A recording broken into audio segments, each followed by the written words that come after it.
হঠাৎ শত মানুষের গর্জন, চোখে আগুন, পায়ে আঘাত, বুক চাপড়ানো এক অদ্ভুত নাচ।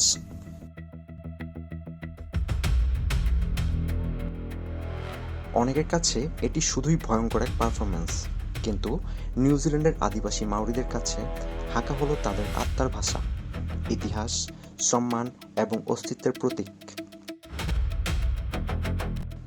প্রায় 1000 বছর আগে প্রশান্ত মহাসাগর পাড়ি দিয়ে নিউজিল্যান্ডে আসে পলিনেশিয়ান জনগোষ্ঠী। তারাই আজকের মাউরি।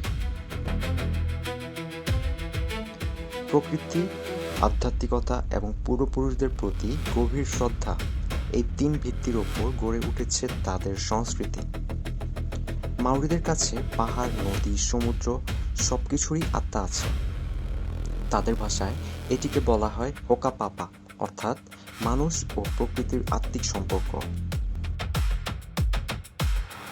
হাকার জন্ম যুদ্ধক্ষেত্রে।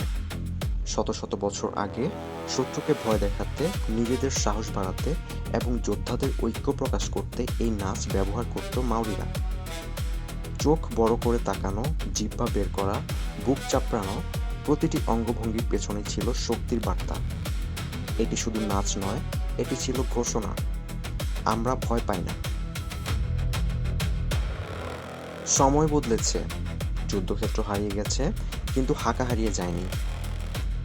আজও নিউজিল্যান্ডের জাতীয় রাগবি দল অল ব্ল্যাকস প্রতিটি ম্যাচের আগে হাকা পরিবেশন করে। পুরো পৃথিবী তখন থমকে দাঁড়ায়, কারণ এই নাচে শুধু শক্তি নয়, আছে ইতিহাস, গর্ব এবং জাতিগত পরিচয়ের ঘোষণা। মাউরিদের কাছে হাকা শুধু যুদ্ধের নাচ নয়, এটি শোক প্রকাশের ভাষা, ভালোবাসার ভাষা, এমনকি সম্মান জানানোরও ভাষা।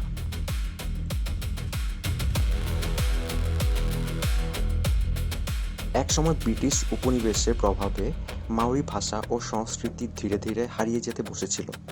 অনেক শিশু নিজেদের ভাষায় কথা বলতেও ভয় পেত। কিন্তু আজ নতুন প্রজন্ম আবার ফিরেছে নিজেদের শিকড়ের কাছে। স্কুলে শেখানো হচ্ছে মাউরি ভাষা, পুনর্জীবিত হচ্ছে পুরনো নাচ, গান এবং ঐতিহ্য।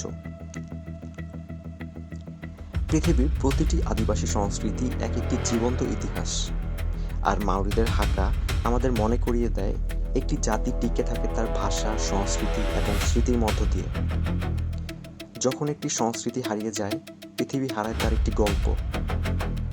তাই হয়তো হাকা শুধু একটি নাচ নয়, এটি একটি জাতির হৃদস্পন্দন।